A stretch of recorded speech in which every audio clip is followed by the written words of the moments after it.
सुपर्णखा का नाम तो आप सभी जानते ही होंगे, जिसके कारण रावण ने माँ सीता का हरण किया और भगवान राम ने लंका पर चढ़ाई कर रावण का सर्वनाश किया। इस वीडियो में आज हम बात करेंगे सुपर्णखा कैसे बन गई श्री कृष्ण की पत्नी। जी हाँ, आपने सही सुना। आइए जानते हैं इस वीडियो में। दंडकारण्य की स्वामिनी सुपर्णखा ने भगवान श्री राम के महत्वपूर्ण कार्य निशिचरहीन प्रभु मही भुज उठाए प्रणकीन विनाशाय च दुष्कृतम आदि में बहुत सहायता की है। जनमानस में सुपर्णखा की छवि राक्षसी होने, कामी होने, निर्ममता से नरसंहार करने की होने से वह घृणा की दृष्टि से देखी जाती है। करोड़ों जन्मों तक तपस्या करने के बाद भी ऋषि मुनियों को भगवत दर्शन का लाभ नहीं हो पाता है, परंतु सुपर्णखा ने उनके दर्शन के साथ साथ बातें भी की तथा श्री राम ने उसकी लक्ष्मण जी से बात कराकर भक्ति स्वरूपा आद्य शक्ति जगत जननी सीता माता के दर्शन भी करवा दिए। अब यह जिज्ञासा हर किसी के मन में है कि आखिर सुपर्णखा ने ऐसा कौन सा कार्य या ऐसा कौन सा पुण्य किया होगा जिससे उसे यह सौभाग्य प्राप्त हुआ। इसके लिए आइए जानते हैं सुपर्णखा के पूर्व जन्म के बारे में। पूर्व जन्म में सुपर्णखा इंद्रलोक में नयनतारा नामक अप्सरा थी। उर्वशी, रंभा, मेनका, पुंजिका, स्थला आदि प्रमुख अप्सराओं में इसकी गिनती थी। एक बार इंद्र के दरबार में अप्सराओं का नृत्य चल रहा था। उस समय यह नयनतारा नृत्य करते समय भू संचालन अर्थात आंखों से इशारा भी कर रही थी। इसे देख इंद्र विचलित हो गए और उसके ऊपर प्रसन्न हो गए। तब से नयनतारा इंद्र की प्रेयसी बन गई। तत्कालीन समय में पृथ्वी पर एक वज्रा नामक ऋषि घोर तपस्या कर रहे थे।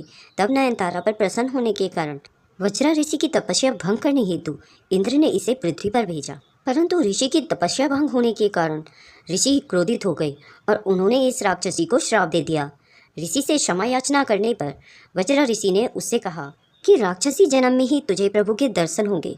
तब वही अप्सरा देह त्यागने के बाद सुपर्णखा राक्षसी बनी। उसने दृढ़ निश्चय कर लिया कि प्रभु के दर्शन होने पर वह उन्हें प्राप्त कर लेगी। इसीलिए रामायण में नयनतारा वाला मोहक रूप बनाकर सुपर्णखा श्री राम प्रभु के पास गई, परंतु एक गलती कर बैठी। वह यह थी कि वह प्रभु श्री राम को पति रूप में पाने की इच्छा प्रकट करने लगी। तुम सम पुरुष न मोह सम नारी, यह संजोग विधि रचा विचारी। मम अनुरूप पुरुष जगमाही, देखऊं खोजी लोक तिहु नाही। ताते अब लगी रहियूं कुंवारी, मनु माना कपू तुम्हें निहारी। पर ब्रह्मा को प्राप्त करने की एक प्रक्रिया होती है। भक्ति या वैराग्य के सहारे ही परम ब्रह्मा को प्राप्त किया जा सकता है। सुपर्णखा भक्ति रूपा सीता माता और वैराग्य रूपी श्री लक्ष्मण जी के पास न जाकर सीधे ब्रह्मा के पास चली गई। यह उसकी सबसे बड़ी गलती है। वह तो श्री राम की पत्नी बनकर भक्ति को ही अलग कर देना चाहती थी। इसके अलावा अगर वह वैराग्य का आशय लेती तो भी प्रभु को प्राप्त कर सकती थी, परंतु वैराग्य को भी नकार कर अर्थात वैराग्य रूपी श्री लक्ष्मण जी के पास न जाकर वह अहंकार में आकर सीधा प्रभु श्री राम के पास चली गई और प्रभु श्री राम से कहने लगी, संपूर्ण संसार में मेरे समान कोई नारी नहीं। इसका अर्थ यह हुआ कि समस्त संसार में आपकी पत्नी बनने लायक मेरे समान कोई नारी नहीं है और अहंकारी व्यक्ति का तो प्रभु मिलन संभव ही नहीं हो सकता। फिर भी उचित प्रक्रिया का ज्ञान कराने के लिए उसे वैराग्य रूपी लक्ष्मण के पास भेजा गया ताकि उसे प्रभु मिलन की सही प्रक्रिया ज्ञात हो सके। सुपर्णखा जैसी गलतियां कई बार हम लोग भी करते हैं, जैसे कि प्रभु के मंदिर में जाने पर हम लोग जहां अगरबत्ती का खाली पैकेट, नारियल की पॉलीथीन, माचिस की तीली, दूध चढ़ाकर दूध का खाली पाउच मंदिर परिसर में ही डस्टबिन में न डालकर मंदिर में चाहे जहाँ भी फेंक देते हैं। चैनल गेट में ही अगरबत्ती लगा देते हैं और नित्य स्थान को छोड़कर पैड़ी पर ही दीपक लगा देते हैं या भगवान के पैर के पास या शिव जी की जलापारी के ऊपर दीपक रख देते हैं। इस प्रकार 32 भागवत अपराध होते हैं। मंदिर में जाकर इन स्थानों में से कोई एक भी अपराध करता है तो उस पर भगवान की कृपा तो नहीं होती, अभी तो वह ईश्वर का को भजन अवश्य बन जाता है। वैरागी लक्ष्मण ने सोचा कि राक्षसी को वैराग्य तो आ नहीं सकता, अतः उसे पुनः प्रभु के पास भेज दिया जाए। तब प्रभु ने कहा कि मैं तो भक्ति के वश में हूँ। तब सुपर्णखा भक्ति रूपा सीता माता के पास गई, परंतु वहां जाकर भी एक अपराध कर बैठी। सोचा प्रभु इस भक्ति के वश में है, अतः मैं इस भक्ति को ही खा जाऊं, इस भक्ति स्वरूपा सीता को ही नष्ट कर दूं। जबकि नियम यह है कि श्रद्धा भक्ति बढ़ाओ, संतन की सेवा। अतः लक्ष्मण जी ने क्रोध में आकर उनके नाक कान काटकर अंग भंग कर दिया। अतः सुपर्णखा के ज्ञान चक्षु खुल गए और वह प्रभु का कार्य पूरा कराने के लिए उनकी सहायिका बन गई। प्रभु के हाथ से खर व दूषण, रावण, कुंभकर्ण, मेघनाथ आदि निशाचरों को मरवा दिया और प्रभु प्राप्ति की उचित प्रक्रिया अपनाने के लिए पुष्कर जी में चली गई और जल में खड़ी होकर भगवान शिव का ध्यान करने लगी। सुपर्णखा श्री कृष्ण की पत्नी कैसे बनी? 10,000 वर्ष बाद भगवान शिव ने सुपर्णखा को दर्शन दिए और यह वरदान दिया कि 28वें द्वापर युग में जब श्री रामकृष्ण अवतार लेंगे तब कुब्जा के रूप में उन्हें कृष्ण से पति सुख की प्राप्ति होगी। तब श्री कृष्ण तुम्हारी कुंवर ठीक करके वही नयनतारा अप्सरा का मनमोहक रूप प्रदान करेंगे। पौराणिक कथा श्री कृष्ण का नाम ही इतना मनमोहक है कि इसके जुआ पर आते ही इंसान अपने समस्त प्रकार के दुख दर्द भूल जाता है और उनकी लुभावनी सूरत में खो जाता है। अगर हिंदू धर्म के ग्रंथों की बात करें तो इसमें इनके स्वरूप का वर्णन उपरोक्त लिखित बात का बहुत अच्छे से प्रमाण देती है। यही कारण है बचपन से ही श्री कृष्ण सबके प्रिय थे। गोकुल में गोपियों से लेकर वहाँ की वृद्ध स्त्रियों के लिए श्री कृष्ण बहुत खास थे। श्री कृष्ण की एक माँ थी देवकी तो दूसरी यशोदा, परंतु गोकुल में अन्य रहने वाली वृद्ध महिलाएं भी इन्हें पुत्र की तरह ही स्नेह करती थी। आज आपको इनके प्रति प्रेम रखने वाली ऐसी ही एक स्त्री के बारे में बताने जा रहे हैं जिनका वर्णन पौराणिक कथाओं में अच्छे से मिलता है। दरअसल हम बात कर रहे हैं कंस की नगरी मथुरा में रहने वाली कुब्जा नामक स्त्री की, जो कंस की दासी थी। वह नित्य कंस के लिए चंदन, तिलक तथा फूल आदि का संग्रह करती थी। अपने प्रति कुब्जा की इस असीम प्यार व श्रद्धा को देखकर कंस भी अति प्रसन्न था। कहा जाता है कि कुब्जा को बहुत कम लोग जानते थे।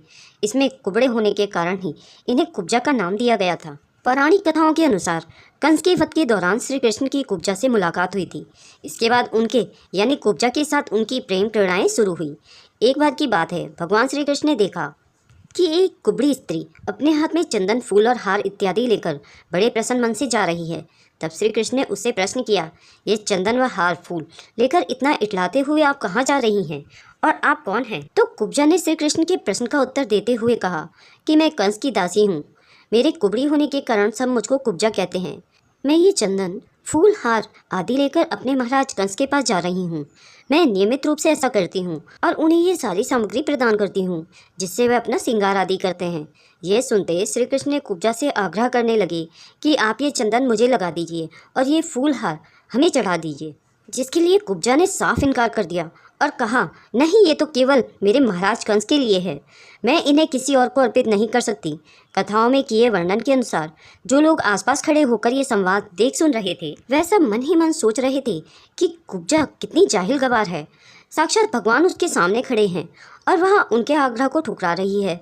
वहाँ मौजूद सभी लोग कुब्जा के बारे में सोच रहे थे कि वह इतना भाग्यशाली अवसर अपने हाथ से गंवा रही है। कम लोगों के जीवन में ऐसा सुखद अवसर आता है और वो है कि श्री कृष्ण को छोड़कर फूल माला व चंदन पापी कंस को चढ़ाने जा रही है। लेकिन अब उसमें कुब्जा का भी क्या दोष था?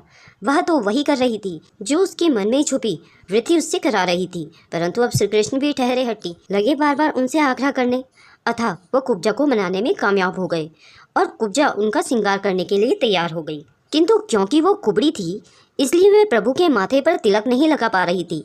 कुब्जा की इस व्यथा को देखकर श्री कृष्ण ने उसके पैरों में दोनों पंजों को अपने पैरों से दबाकर हाथ ऊपर उठाकर ठुड्डी को ऊपर उठाया तो कुब्जा का कुबड़ापन ठीक हो गया, जिसके बाद कुब्जा श्री कृष्ण के माथे पर तिलक लगाने में सफल हुई।